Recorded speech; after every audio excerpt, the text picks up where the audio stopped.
Bem, meus queridos amigos e irmãos, muito boa noite.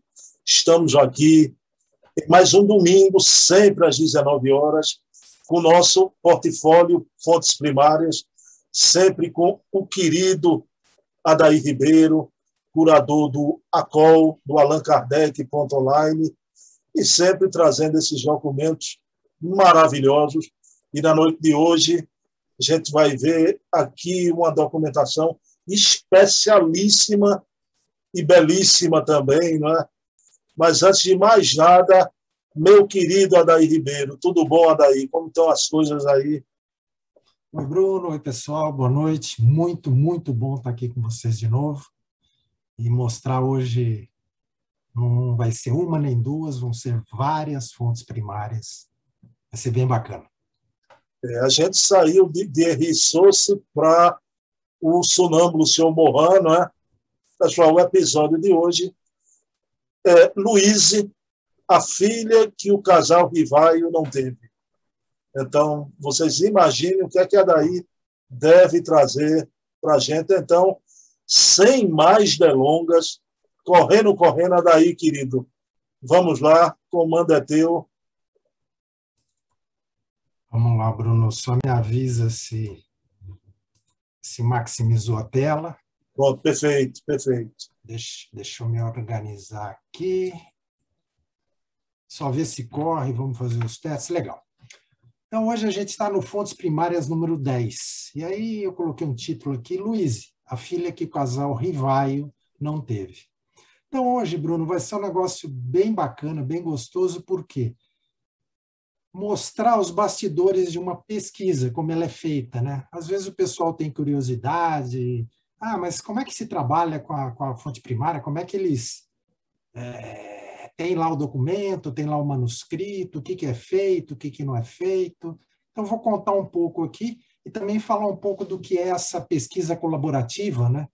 Que hoje tem um grupo bem legal, um grupo bem bacana, né? A gente tem o Charles Kempf na França, por sinal, hoje, praticamente a apresentação é baseada em um artigo que ele escreveu, né, baseado nas fontes primárias, que a grande maioria dessas fontes primárias se encontram no Museu ACOL. Então, essa pesquisa colaborativa é exatamente isso, né? A gente não tem essa necessidade de ter o ineditismo, de colocar a informação em primeira mão. Não, a gente tem dúvida, entra em contato com um colega, seja o Carlos, seja a Luciana, seja o Charles, seja o Paulo Neto, a gente tem trocado bastante figurinha também, o Lira. Então, quer dizer, esse grupo é um grupo harmônico, um grupo que está dando certo. Então, de repente, um está desenvolvendo, né, uma linha de estudos, se a gente tiver o documento, a gente manda, se tiver já feito alguma pesquisa iniciada, a gente encaminha, e vice-versa. Então, vamos lá, Bruno.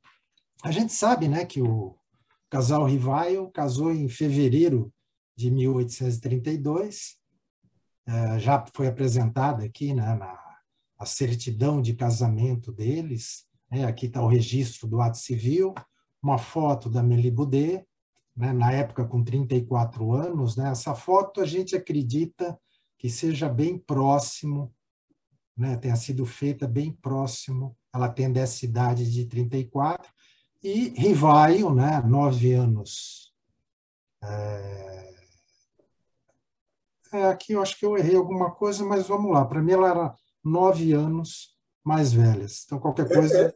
O Adair, eu li o artigo do Charles Kempf, né, e é 9 anos mesmo, mas isso não tem... Não, sim, aqui constou 34, não, sim, então aqui é 36 anos, é que a 36, foto deve ter sido batida muito próximo da cidade. E Rivaio, né, quando se casou com a Mélie, tinha 27 anos. Peço perdão aí pela falha, mas acontece. E aproveitando aqui, né, trazendo de novo essa fonte primária, que é um documento, né, de Rivaio, enquanto militar, enquanto alistado, né, no 61º Regimento de Infantaria. Eu já tinha comentado que esse documento é bem bacana porque ele traz características físicas do professor Rivaio, né? A altura dele, não era uma estatura tão elevada assim, mediana, né? Os cabelos, sobrancelha, cor castanho. Então é legal porque traz aqui onde eu marquei os detalhes, né? A aparência física do professor Rivaio. Então eu trouxe de novo esse documento, que ele é bacana. Então, no contrato de casamento, que é outro documento, é outro ato civil que era praticado, né, quando ocorria a união dos cônjuges, né? Então, a gente vê aqui o nome do professor Rivaio, aqui embaixo o nome de Amélie Baudet, e nesse contrato de casamento não existe nenhuma menção sobre um pacto da abstinência, né? Sobre a intenção deles não pretenderem ter filhos. A gente sabe que o casal Rivaio não teve filhos, né? Mas esse documento, essa fonte primária, também ela não menciona nada, um pacto, né, nupcial, mencionando essa abstinência, essa intenção de não ter filhos. Então, vamos falar um pouco sobre a figura de adoção, né? Como o tema de hoje é uma possível filha adotada, vamos entender um pouco esse instituto da adoção, né, desde longas épocas até a gente contextualizar a informação no século XIX, lá próximo do ano que o casal Rivaio casou. Então, a adoção é uma instituição tão antiga quanto a própria humanidade. A gente vê aqui, né, é um quadro, um afresco de Rafael, né, que se encontra no Vaticano, retrata, né, a adoção aqui de Moisés sendo retirada das águas do Nilo. Então, é uma representação já para essa instituição tão antiga que era a adoção. Deixa eu só mudar um negócio aqui, Bruno, que está me atrapalhando. Aí, ficou melhor. Então, nos tempos antigos, a adoção estava intrinsecamente relacionada aos anseios de ordem religiosa, porque era necessário o culto aos ancestrais para que a família não se extinguisse. Um código de Hammurabi, né, que surgiu por volta do ano 1700 a.C., que seria a primeira codificação jurídica, né, que cuidou desse instituto da adoção. E ele tem 9 dispositivos nesse código de Hammurabi que trata do assunto. Então, nesses artigos, menciona assim: se alguém desse seu nome a uma criança, a criasse como filho e lhe ensinasse uma profissão, bastava para que a adoção fosse concretizada, não podendo o menor mais ser reclamado pelos pais biológicos. Interessante, né? A gente já vê a figura da adoção sendo tratada juridicamente, né? Através de normas, dispositivos legais, 1.700 anos antes de Cristo. O que não impediria, todavia, do adotando, né, aquela criança que foi adotada, retornar à casa paterna, pois caso ele voltasse contra o seu pai ou mãe adotivos, ele seria devolvido, né, à família biológica, à família de origem. Pulando para a Grécia Antiga, né, particularmente em especial Atenas, a adoção era vista como um ato extremamente formal de cunho religioso, onde apenas os cidadãos, não eram todos, apenas os cidadãos, que eram os homens livres, maiores de 18 anos, e que tinham posse. Somente estes tinham o direito de adotar. As mulheres não poderiam adotar, vez que não eram consideradas cidadãs. Porém, elas poderiam ser adotadas, assim como os homens. Em Roma, a adoção se desenvolveu mais e foi mais utilizada. Com quais funções? Perpetuar o culto doméstico, dar continuidade à família, e também tinha uma finalidade política, porque permitia que plebeus se transformassem em patrícios e também o vice-versa. Tibério e Nero, eles foram adotados por Augusto e Cláudio, respectivamente, ingressando, né, posteriormente no tribunado. Na Idade Média, a adoção, né, o instituto de adotar uma criança, deixou de ser utilizada, pois, além das invasões bárbaras, a Igreja, que possuía uma grande influência na sociedade, era contrária à aplicação de tal instituto, permitindo que os pais só possuíssem filhos de sangue. A França ressuscita o instituto da adoção, dando-lhe novos fundamentos e regulamentando-o no Código Napoleônico, no início do século XIX, com interesse, né, o Código Napoleônico foi feito, nesse caso do Instituto da Adoção, pelo interesse do próprio imperador, porque ele pensava em adotar um dos seus sobrinhos. E aí, até 1851, então aqui a gente já vendo que o casamento do casal Rivaio ocorreu em 1832, né?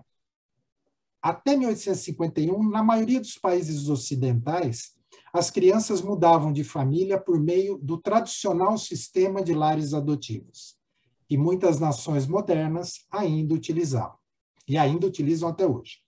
Crianças e adolescentes podiam ser temporariamente, né, e de uma maneira informal, serem enviadas para outros lares, mas permaneciam legalmente e emocionalmente ligados às famílias biológicas, né, aos pais e às mães originais.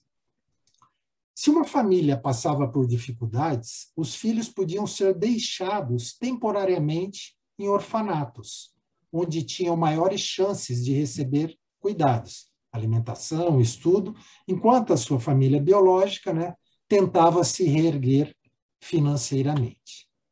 E aí eu trago um quadro, uma tela francesa, né, que retrata um orfanato de Paris no século XIX, só para a gente, né, entrar um pouco mais dentro do assunto. E aí, no quarto trimestre de 2018, na Revista Espírita Francesa, que até hoje ela é publicada, né, a mesma revista que Kardec publicava lá em 1858, que iniciou, até os dias de hoje, a Revista Spirit ela é publicada. Charles Kempf publicou um artigo, né, analisando alguns documentos, analisando algumas cartas, onde ele descobriu, né, a figura de uma menina, né, que foi dado o nome de Pequena Louise, né, La Petite Louise, que seria uma filha adotiva do casal Rivaio. E aí ele publicou esse artigo na Revista Espírita, a gente encontra esse artigo hoje disponível na internet, em português, vale a pena ser lido, é um artigo muito bem feito, muito interessante. Charles Kempf, ele se baseou numa série de cartas que foram trocadas entre Rivaio e Amélie, entre Amélie e Rivaio, e entre os pais de Amélie com a própria Amélie. Então, eu vou apresentar os documentos aqui, né? Grande parte desses documentos hoje se encontram no Museu Acol, né? Eu fiz questão de trazer a carta na íntegra, né? E vou destacar os trechos onde Charles Kempf detectou a figura da Pequena Louise. Então, essa carta é de abril de 1841, do dia 23. Né? É uma carta de 4 partes, né? A gente imagina uma folha dobrada ao meio, que era utilizada, né, para escrever a pena, né, a carta. Esse mesmo papel servia como envelope, né? Então, ele era dobrado de uma maneira que o que a gente vê aqui nessa figura do lado direito, né, o destinatário, né, ele era dobrado de uma maneira que o próprio papel, a própria carta, era o envelope. Então, aqui a gente vê a caligrafia de Rivaio, né, uma carta destinada a Amélie, e aqui eu trago o trecho dessa carta, né, onde Charles Kempf começou a identificar, né, a presença, né, de uma outra pessoa, né, na vida do casal Rivaio. E esse pedaço a gente traduz aqui. Quando Elion, né, que Rivaio foi para o funeral da sua tia, Rivaio escreveu para Amélie, que se encontrava em Paris, a seguinte frase: abrace bem a minha querida pequena Louise, cuja escrita me deu muito prazer. Então, a gente já imagina aqui, né, que essa menina era jovem, né, a gente calcula 7, 8 anos, até hoje não conseguimos identificar nos registros civis a data de nascimento, o nome completo dessa criança, mas para ela ter escrito uma carta, né, que foi encaminhada para Rivaio, e ele menciona, né, essa escrita que ele leu, que deu muito prazer, a gente imagina que essa criança devia ter 6, 7, 8 anos, no ano de 1841. Mais uma carta de Rivaio para Amélie, agora na data de 9 de outubro de 1841. A gente vê a caligrafia de Kardec, né?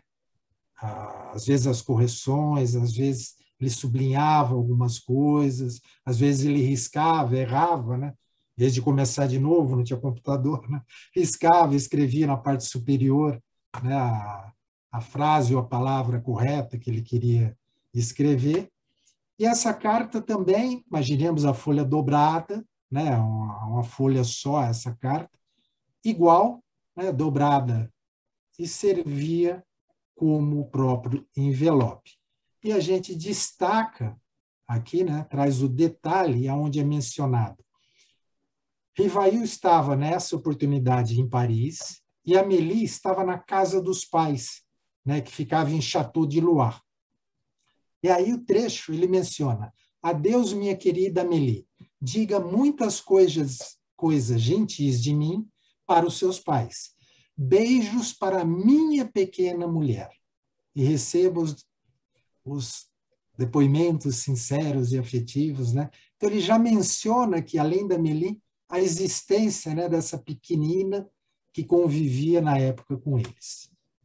Uma carta, ainda de outubro de 1841, datada do dia 12 de outubro, essa carta não se encontra no acervo do ACOL. Essa carta está no acervo Forestier.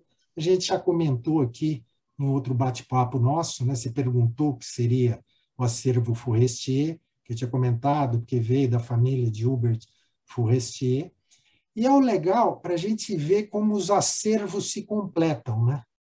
Infelizmente, parte dos documentos tomaram rumos diversos, né? Os manuscritos hoje se encontram no acervo A, outro no acervo B, outro C, outros em mãos de colecionadores, de vez em quando aparece algum na internet, mas é bem legal porque, apesar de estarem em acervos diferentes, com essa pesquisa colaborativa, né, e com essa divulgação universal que a gente está fazendo de todos os documentos, tem propiciado para os pesquisadores o estudo, a pesquisa em todos esses documentos, né, que a gente sabe hoje que a gente, com o convênio que foi feito lá com a Universidade Federal de Juiz de Fora, esses documentos podem ser localizados todos lá.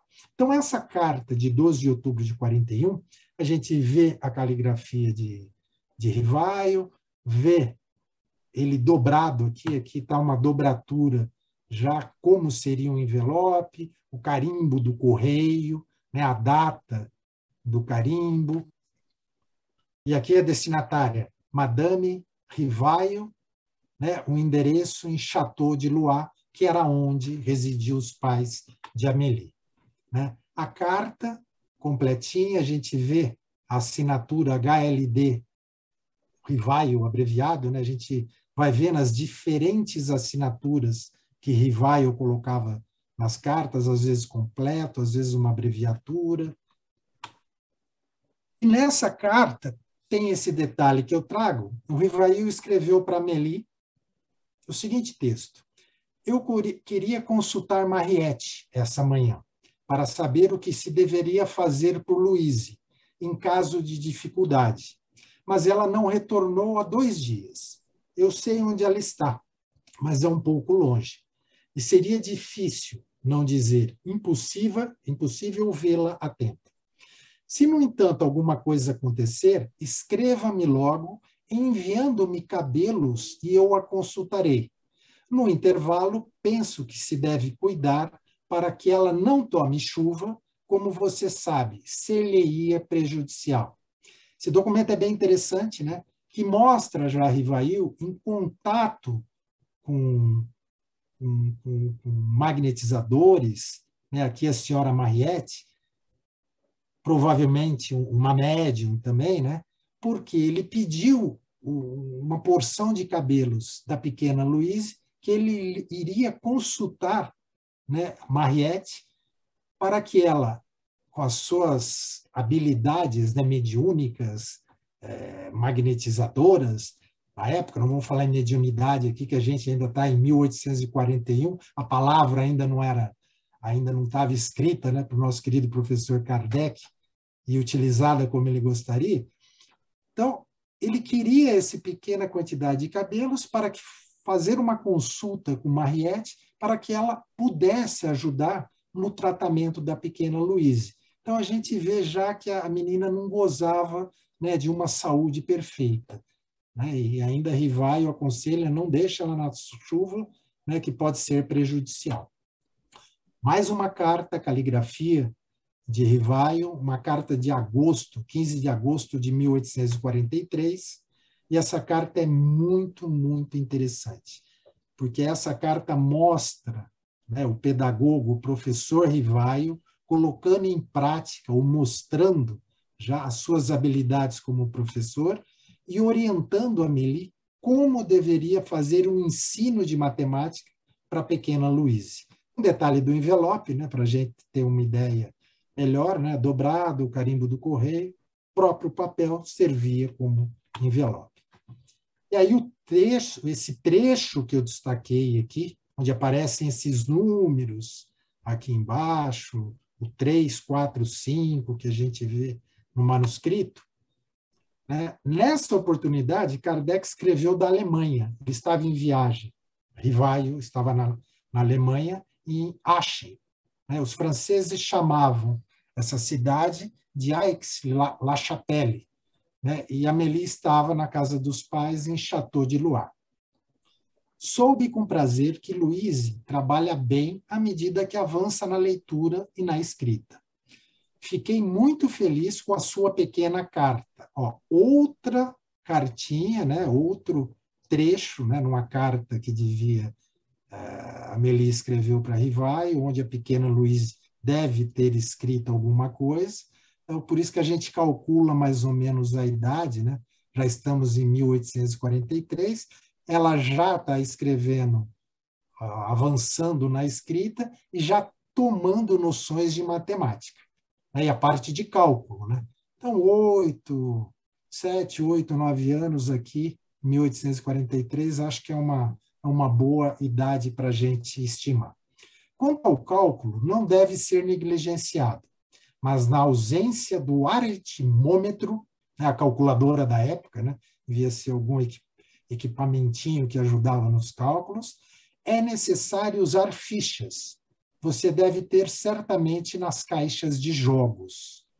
Um exercício excelente e que ela deve começar a ser capaz é de atribuir às fichas, aos cartões de uma determinada cor, um valor de 10 ou de 100. Assim, por exemplo, né, para fazer o número 345, precisa colocar 3 fichas de 100, que tinha uma determinada cor, 4 fichas de 10, que tinha uma outra cor, e 5 fichas de 1, que tinha uma outra cor. Ou seja, como segue? E aí aquele que a gente viu no manuscrito, né, exatamente como deveria ser, é para ela escrever o numeral 345. Deve exercitá-la ou a ler os números assim compostos, ou a compor outros ela mesma. Mas é claro que precisa começar com números pequenos e aumentar apenas gradualmente. É legal, é bacana, é emocionante ver, né, um professor aqui, né, escrevendo a maneira que deveria, orientando a sua esposa como ensinar matemática para essa criança. Quando ela estiver bem familiarizada com este exercício, será preciso utilizar os algarismos. e fazê-lo entender que os algarismos da primeira coluna à direita valem tantas unidades, os da segunda valem tantas dezenas, ou fichas de 10, etc. Será necessário exercitá-la vendo um número escrito em algarismos, a compô-lo com as fichas e vice-versa. Toda a metodologia, né, do professor Rivaio sendo aplicada aqui, né, e a gente tendo a oportunidade de ver um manuscrito, um documento, com a caligrafia do nosso mestre, né, e trazer isso. Uma outra carta, agora de novembro de 1843, no dia 7, essa carta também se encontra no acervo Forestier, não está no acervo Acol, e é uma carta, a gente vê, observa aqui uma outra maneira, né, da assinatura de Rivaio nessa carta. A gente viu uma maneira mais resumida, mais simplificada, aqui uma mais característica que a gente conhece muito no movimento espírita. O envelope, o detalhe, né, do envelope, de novo a Amélie se encontrava na casa dos pais, em Château de Loire, e aí o detalhe da carta: beije minha querida Louise por mim e diga a ela que fiquei muito feliz com a sua carta, né? Outra cartinha da criança, da menina.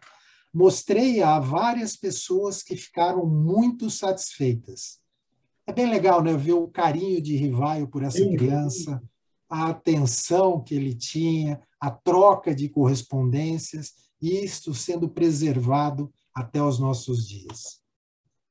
Mais uma carta, essa carta está no Acol, que é 16 de setembro de 1844.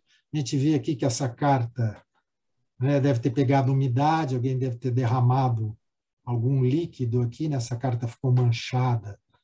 Felizmente não prejudicou a escrita, né, a gente conseguiu transcrever e traduzir essa carta. Essa carta é mais longa, ela tem mais páginas. De novo, a gente vê a assinatura resumida, né, e o envelopinho que virava o papel para ser enviada para o destinatário. E aqui nessa carta, a gente traz dois trechos, né, que Charles Kempf detectou nas cartas para escrever o artigo, que aí eu reproduzo aqui embaixo. Não quis dormir neste quarto, eu dormi na cama de Louise. Quanto a Louise, acho que ela aproveitará bastante. Peço-lhe que cumprimente suas galinhas, lembrando que eles estavam na casa dos pais de Amélie, em Château de Loire, né? Devia ter animais ali na casa. Então, peço-lhe que cumprimente suas galinhas, as quais ele manda um abraço para as galinhas e, óbvio, para a própria criança, né? Mas a gente vê o bom humor, né, e o carinho de Rivaio na escrita. Uma carta de 27 de setembro de 44, uma carta também que pegou umidade, algum líquido aqui, felizmente preservada a escrita. E aí o detalhe que aparece. Até logo, minha querida, abraça por mim minha boa pequena Louise, que penso se diverte imensamente. De novo, né? A Amélie estava na casa dos pais, né? Numa casa que devia ser extremamente agradável, né? Com animais, tal, e a criança se divertia bastante.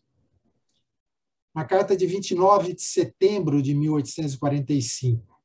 Caligrafia, a gente vê a caligrafia de Kardec. E o trecho, né? Amélie continuava em Château de Loire. Como você me dissera que se não me escrevesse, seria porque Louise iria continuar melhorando, então espero que a melhora se tenha confirmado.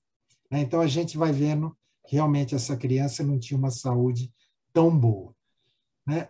E aqui ele pede, né, que, por causa da fadiga, que ela tenha o repouso que necessita e o cuidado, o carinho que Rivaio, à distância, escrevendo, sempre perguntando da pequena Louise.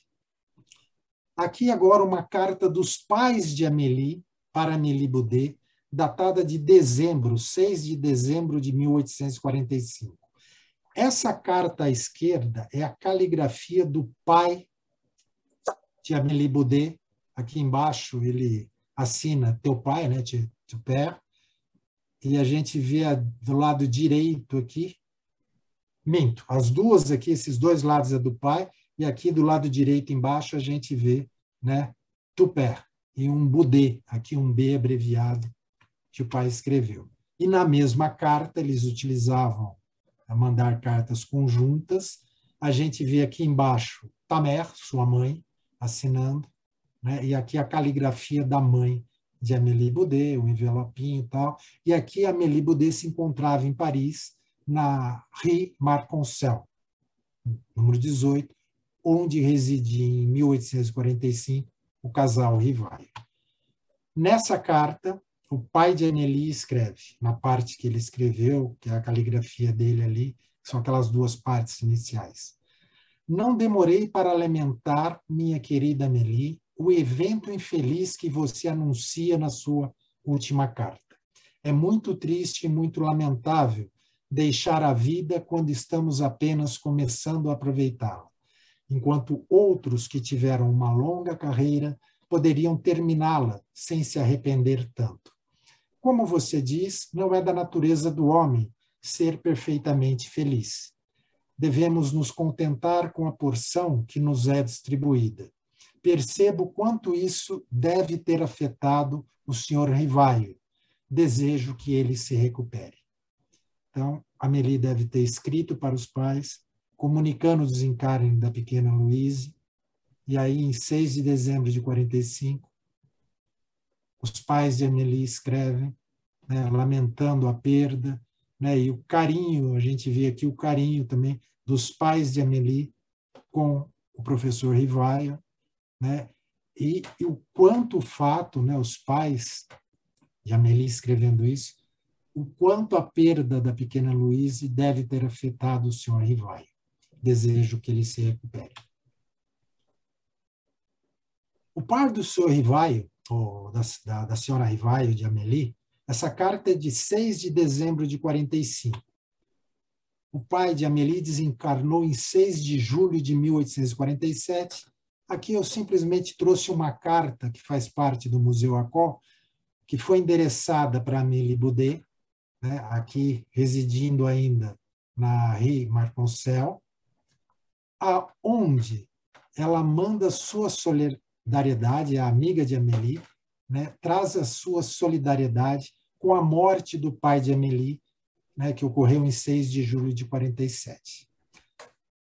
Amélie era filha do tabelião Julien Louis Boudet, né, e sua esposa, que tinha o nome Louise Segnat de Lacombe. Bem interessante. Trouxe essa carta a título de informação, só para ver também o que o casal Rivaio passou em 1845, que o casal Rivaio passou em 1847, com a morte do pai de Amélie, né, que tanto estimava, como a gente viu naquela carta anterior, o senhor Rivaio. Bruno, era isso que eu trago hoje. Espero que o pessoal tenha gostado, uma contextualização, né, do que é a figura, o Instituto da Adoção. Né? Então, aquela criança conviveu com um casal Rivaio, desencarnou muito jovem, mas deve ter trazido muitas alegrias para o casal. Daí, sem misticismo algum, viu? A gente entra aqui com você num templo de vibrações kardecianas. E na noite de hoje, a menininha Louise, né? Eu e a Daí, que tivemos a bênção de ser pai de menina. Então, é uma coisa de emocionar. Mas, meu amigo, vamos lá. 4 questões. Pessoal, vocês não sabem. Quando a gente entra aqui, eu combino com a Daí vou fazer 2. Mas nunca é 2, já são 4.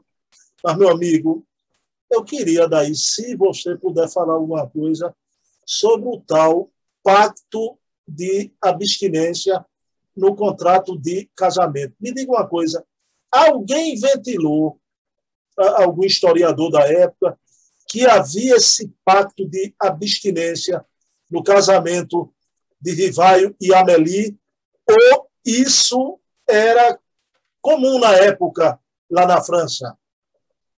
Bruno, eu não vou saber responder objetivamente essa sua questão, não.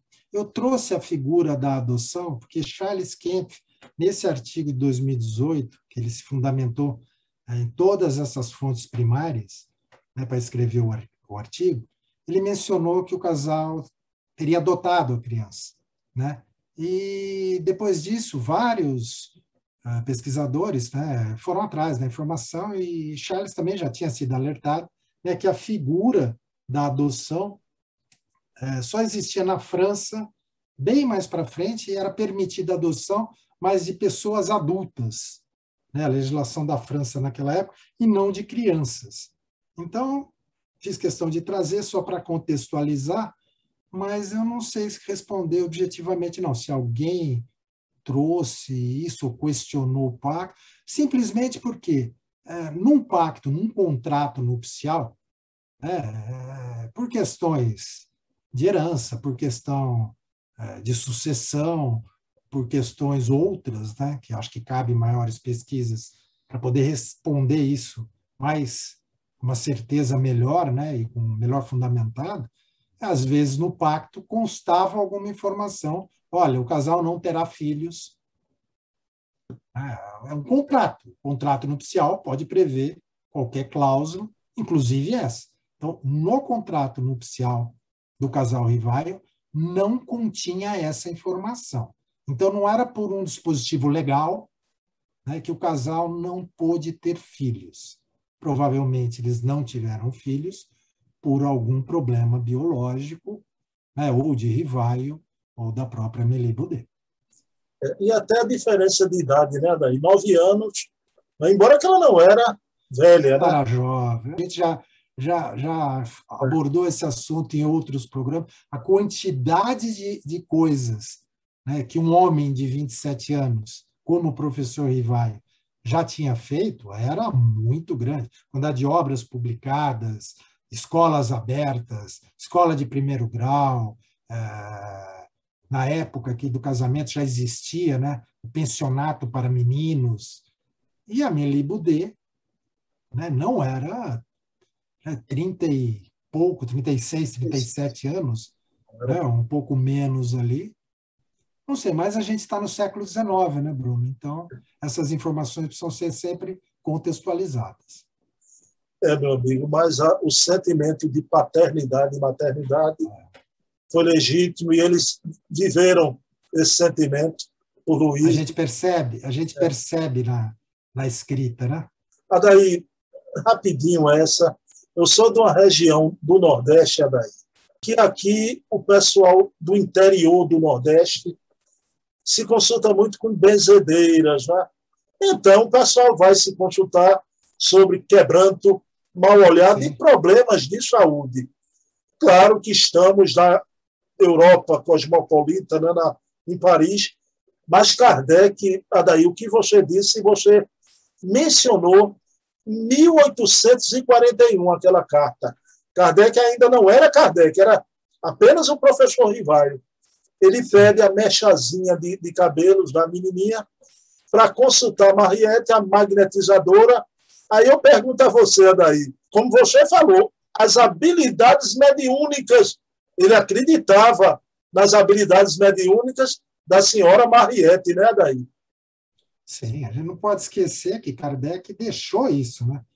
Se não me engano, está em Obras Póstumas que ele menciona que estudou o magnetismo por mais de 30 anos. Né? Então, quer dizer, ele teve contato, né?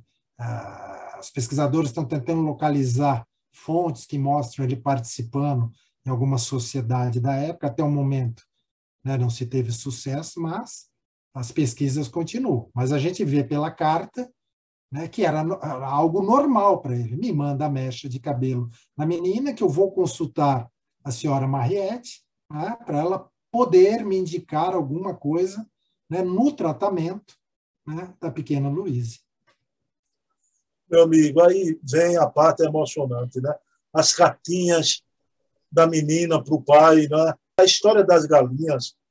Semana passada, Heloísa Pires me contou que o Herculano gostava de animais, e uma vez uma galinha, ele escrevendo, foi parar, e invadiu, saiu do quintal, entrou pela casa, no ombro de Herculano, né? Aí você não imagina, Herculano, que ele, né, grande filósofo, aí você vê Kardec brincando daí, né, pedindo para abraçar as galinhas de Luíse, né? Isso é uma delícia, daí, né? É muito carinho, é muito carinho. Isso não é fonte primária, daí, isso é fonte primária, meu amigo, né? É uma passagem linda, linda, linda, meu amigo.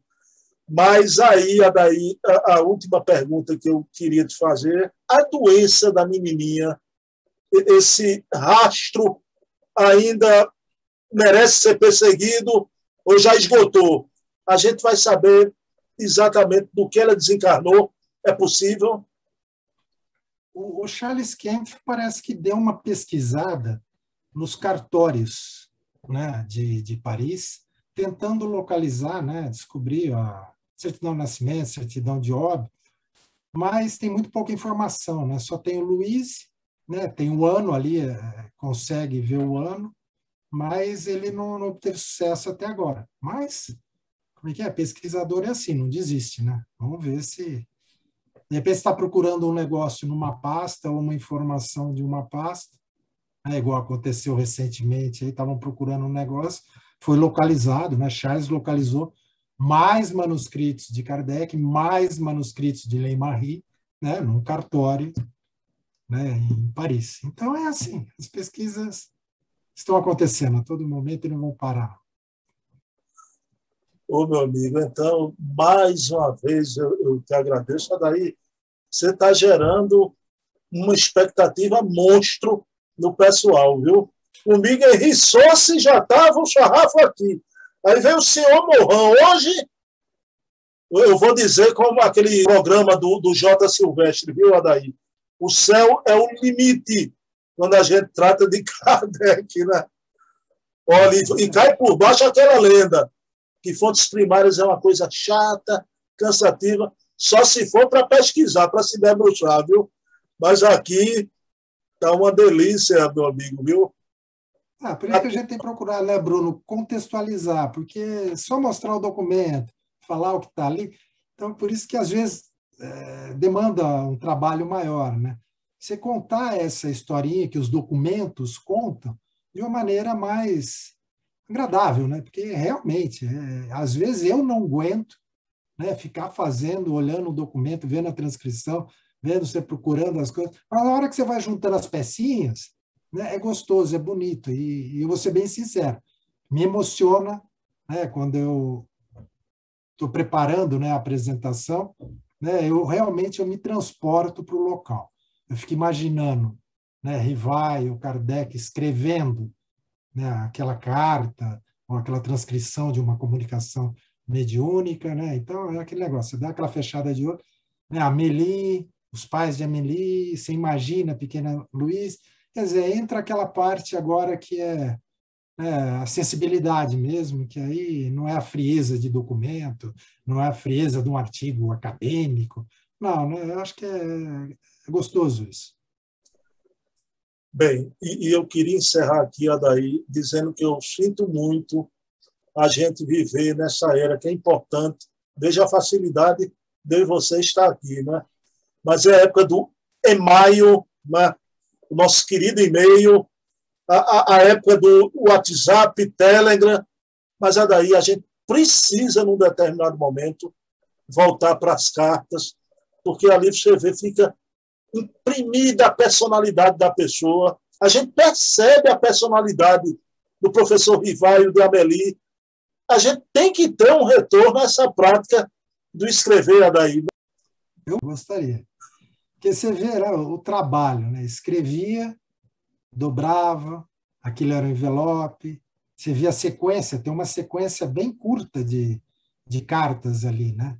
E as cartas se completam. A gente vê que as cartas eram escritas com uma constância mesmo, né? Era o e-mail, era o WhatsApp da época. Então, eu escrevia num dia, né? Aí a carta ia, demorava um pouco para chegar, demorava para voltar, ou mesmo antes de voltar, a gente percebeu isso numa das cartas. Você não me escreveu, eu estou escrevendo de novo. Então, é muito bacana isso, é emocionante. Tem um romantismo por trás, fora as fontes primárias, tem um romantismo todo que a gente não pode perder nisso. Não, e você vê a letrinha da pessoa amada, é diferente, meu amigo, né? É diferente. Amigão, um abraço, viu, Adair? Você hoje tocou no meu coração aqui, eu quase chorei ali, viu? Amigão, um beijão, Adair. Até domingo que vem. Pessoal, Um abraço. Um abraço para todo mundo. Boa noite. Próximo domingo, eu e Adair aqui, sempre com Kardec, sempre com as fontes primárias. Paz e bem.